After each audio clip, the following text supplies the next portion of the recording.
Everyone, it's Lushan here. Hope you're well. If you're a financial planner, financial advisor, you're in the right place. And if you're not, well, today's episode, you're actually going to get a lot of value out of it. The reason I want to say that is because I believe that goal setting is bullshit. Now, we're now on at 23rd December 2024, and I want to share with you a concept that I've created that's been working for me for the last 5, 6 years. And I know that many of you should consider this because I feel this is the right approach to achieving what you want in life. Now, it sounds like a very bold statement, like a Tony Robbin statement, but I want to share with you this concept because I think it's going to make a massive difference. Now, if you were like me, I used to set goals, but goal setting just was not working for me. And I would write them down, I would set them, I would look at them on a regular basis. I would go back to them, and sometimes I wouldn't go back to them. But I was kept failing on my goals. I was either behind in them, and I would adjust my goals, or if I wasn't achieving the goal, I would like be like a meerkat, and I'd be looking at, okay, what's the next thing I should be doing? And I'd start doing that, and then my focus is all over the place, and I end up at the end of the year reviewing it and going, ah, cross, cross, cross. I did not achieve it. So, with that in mind, it's why I felt that I had to come up with this concept because I was failing and I was feeling bad about myself. I was behind on my goals and I was silently giving up. Now, for me, that was soul crushing because I had to be this person, who's marketing coach, marketing consultant. You should have your shit together. But I was setting these goals, and for a number of different reasons, they just weren't working for me. And I want to cover some of those reasons why it didn't work for me. And today, like I said, I want to share with you this new concept. Now, by the way, I have made some notes here that I'm going to be sharing with you. So if you want to grab a pen and paper, feel free to write these down. But I am going to, just so I don't miss anything, I've made these notes I'll be referring to. So, like I said, I'm about to share a very different approach. It's for you to consider. I'm not asking for you to do it, but just consider this if you've done goals before, it hasn't worked, or you felt like, you know what? No, let me listen to what this guy is talking about. Let's see if it works for me. Um, and like I said, it's just a totally different perspective. So goal setting for me was a failure. I was focusing on the wrong things and the wrong reasons. When I was behind and did not hit goals, I would just move on to the next thing. And which is, like I said, the meerkat approach was for me, oh, it didn't work out, let's move on to the next thing. It just wasn't the right thing. And then when I started looking at, okay, why am I not achieving these goals? I went deep into some discovery about goal setting, and I found a couple of statistics. Actually, interesting about it was 80% of people don't have goals at all, so they don't set goals whatsoever. 16% have goals but fail to write them down, so that's all up here. So hopefully, it works out. I have heard that by writing goals, it's a lot better, but 3% have goals, write them down, but don't review them. So I don't know how, that's not going to make any difference at all. And then there's 1% of people who write the goals down, review it, and actually, visit them on a regular basis and most likely achieve their goals. So that was interesting to me going, wow, there's only 1% of people out there that's actually achieving what they set out to achieve. And this is why goal setting, New resolutions never seem to work. And if you look at the people that have achieved so much, they've done a totally different approach. And this is what I've studied over the last few years. And this is why I'm sharing this with you for the first time, by the way. So, goal setting theory was set up by a guy by the name of Edward Locke in 1968. Now, his whole research after 30 years said that people that had goals performed better. 30 years to come up with that shit? Like, seriously? Like, I don't know, which university, which company paid him for 30 years to spend analyzing these things that, people that had goals perform better? 30 years. This dude obviously did not have goal setting as one of his key tasks. Then there was a guy by the name of George Duran in 1981 who came up with the concept of SMART goals. So SMART stands for, so SMART. S stands for specific, M stands for measurable, A stands for achievable, R stands for R stands for relevant, and T stands for time bound. Cool. great, but our society has changed so much since 1968, since 1981. There must be something different that's out there. And for me, it was goal setting was missing its core ingredient. And this is why it does not work. What is the purpose of the goal? And why do I want it so much? And to me, that is the most critical part of anything you want to set out to achieve in life. All your wants, if you make all the list of wants you want in life, and you next to put down why do you want it and what's the purpose of achieving that, that's going to make a far better approach than just having a list of goals that you want to achieve for the year. Once you are able to write down those wants, you want to you want to find out what is that core ingredient. And to me, the core ingredient is the motivation to create the discipline to go out and get it. So if you've got this want, the core ingredient is what's the motivation, which is your purpose and your why. And then you create the discipline around that. So if it's to get healthy or something like that, right? If someone said to you, hey, you need to get healthy, you're probably not going to, you can say, okay, I'm going to run, 5K, 5 kilometers, 5 miles, whatever that is for wherever you are, twice a week, which is cool. But if someone said to you, if you don't run those miles, then this is what's going to happen to your body, you're going to go, I might relook at that. I might have to prioritize those those activities. And this is where I'm getting to in a second, which I'll share with you. So I found that for me to achieve what I wanted to achieve in life, fear worked the best, right? And fear works the best, especially when I realized who am I now and who do I need to be in the future in order to achieve those goals, in order to create the habits, have the discipline every day to go out and get it. And why do I want it so bad? And once I focus on those three questions of who am I now? Who do I need to be? And why do I want it so bad? That to me was the most critical part of me helping achieve what I wanted in life. Today, I sit here in Barcelona. 6 years ago, I was in Sydney, Australia, but I'm sitting here. I'm able to work with clients across the board around the world in my time, create the lifestyle that I wanted, and still achieve the money goals and wants that I wanted in life. Okay. But then I started thinking, okay, that's all great. And you're probably thinking, fantastic. You haven't shared anything new right now. But you got to understand why people fail at goals. It's not the resources, it's not the money, it's not the knowledge that they don't have, it's not the prioritizing time, it's not the lack of motivation. It is they don't believe in themselves to go out and get it. They don't believe in themselves.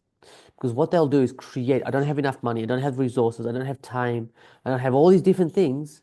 And they are just excuses to me in order why they are not able to achieve what they wanted and what they set out to achieve in life. So they don't believe in themselves. Because if you did, you would become a totally different beast altogether. So once you start believing in yourself, who you are now and who you want to be, you will start working towards that person a lot more and help achieve a lot more of what you have set out to achieve. The concept that I'm talking about that moves away from goal setting is what I call problem setting, problem solving, right? So you take something that you want out there and you create a problem around that. And I'm going to go through three key things to help you do that today. The first thing is you need to believe why do you want that? And once you know why you want it, you create a problem around it. So when you create a problem, you move a lot quicker to solve that problem, right? You're focused. You're not doing anything else. You're completely focused on fixing this issue ASAP. And if you think about the last big problem you had in life, did it take up your priority? I'm sure it did. Over the other things in life, I'm pretty sure it did.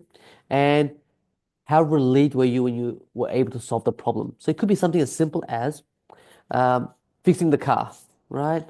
Car's broken down. I need to get it fixed. So all of a sudden, all your energy, all your focus went on to fixing the car. So you went to Google, found the repair person, took it in, got it fixed. Now you have the car. Relief, right? Where if I said to you, hey, you know what, we should try and fix that problem. Let's create a timeline and let's create some goals around what we need to achieve in order to get this car on the road. it doesn't seem like you're going to have the same amount of urgency or focus. Okay.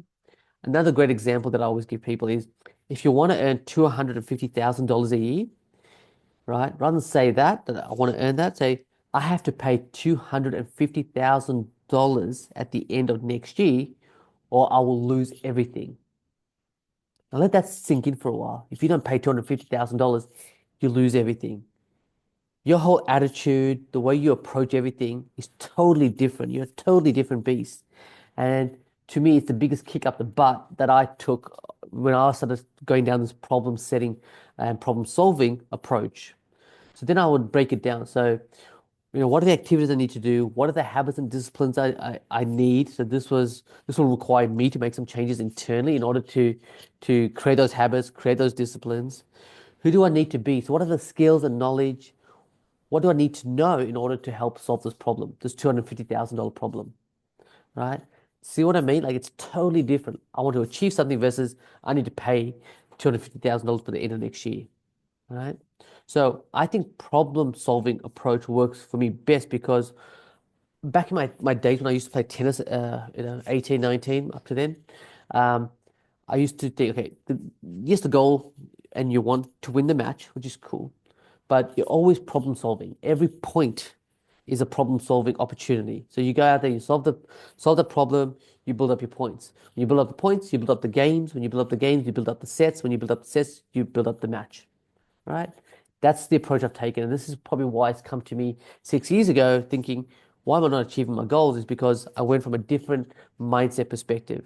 And I think I go back to thinking the difference between a entrepreneur and a business owner. A business owner is there to help, they set goals and they go how to achieve those goals. An entrepreneur is out there solving problems. And so if you think of like Jeff Bezos, Elon Musk, all these other guys, they're out there trying to solve a problem. Yes, they're making a lot of money. I'm not saying that's not the motivation, but they're there trying to solve problems because they know when they solve the problems, they attract the right people to buy their products and services. Okay. So the second thing is going back to who do I need to be? What is the future self? So just so you know, I'm not here to talk about meditation, manifestation, or anything like that. Even though there's the things that I believe in, I'm not here to talk about that. But who do you need to be? What's the future version of yourself look like? So if you look at yourself in 12 months' time, in December 23rd, 2025, how far have you come? What's your knowledge? Who are the people you're hanging around with? How are you thinking? How are you acting? How are you feeling? Maybe even what are you driving, right? Who are the people you're helping? What are you helping them achieve? So when you start thinking of those things, you again think about your future self. And to me, this is the most important part.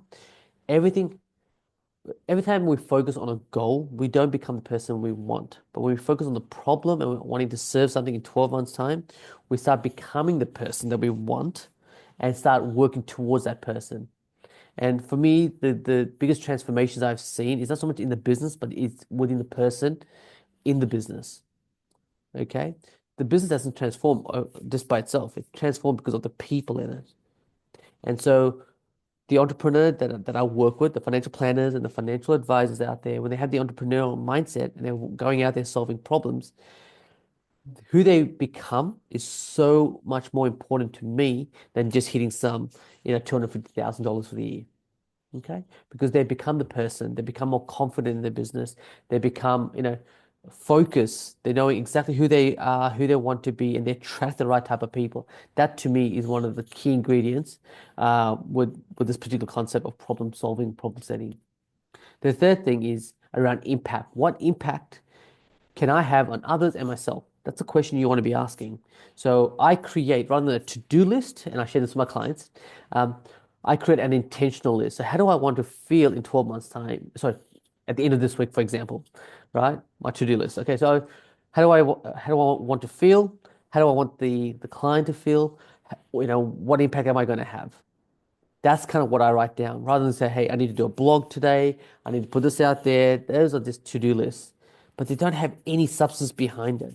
So when you get back to the core, which is why you do what you do, then you can look at the impact. And when you focus on the impact on others, then you know that you can have a positive impact, then you are going to grow, right? And one of the key things that I've done when it comes to Impact is I create a concept in my head called it's a one word concept. So whatever the one word is. So let me share with you what my one word for next year is, and I'll give you some insight into it right now.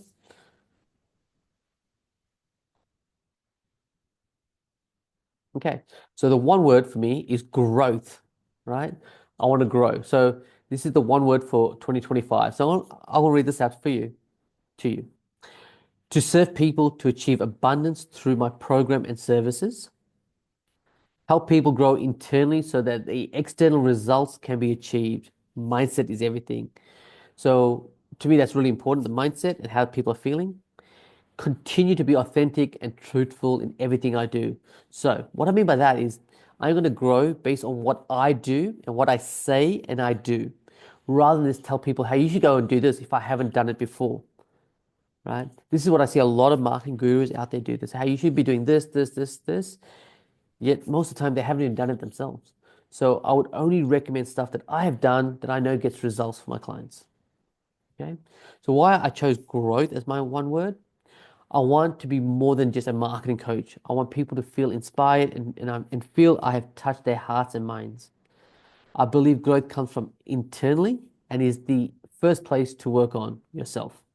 This will help instill belief and confidence in how you tackle everything that comes your way.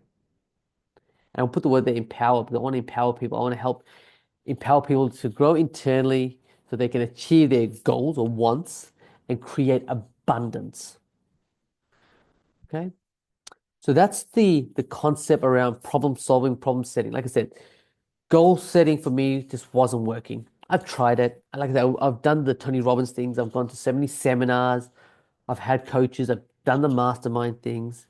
To me, goal problem solving, problem setting help shift the needle the quickest, help me stay focused, and I felt like more in control of what I wanted to achieve. Now, like I said, I'm sharing this concept with you for you to consider this as an approach. I'm not asking you to do it because this may work for you, may not work for you. It's totally up to you. I'm just sharing what I've done over the last few years. It's all from self-discovery and it's something that I'm sharing with other financial planners, financial advisors. It's creating the problems, sharing the problems with them, and going, okay, what do I need to do to make this happen? And why is it such a problem? So hopefully you got some value out of today's session, guys. I really appreciate you joining me, and I do wish you all the best for 2025.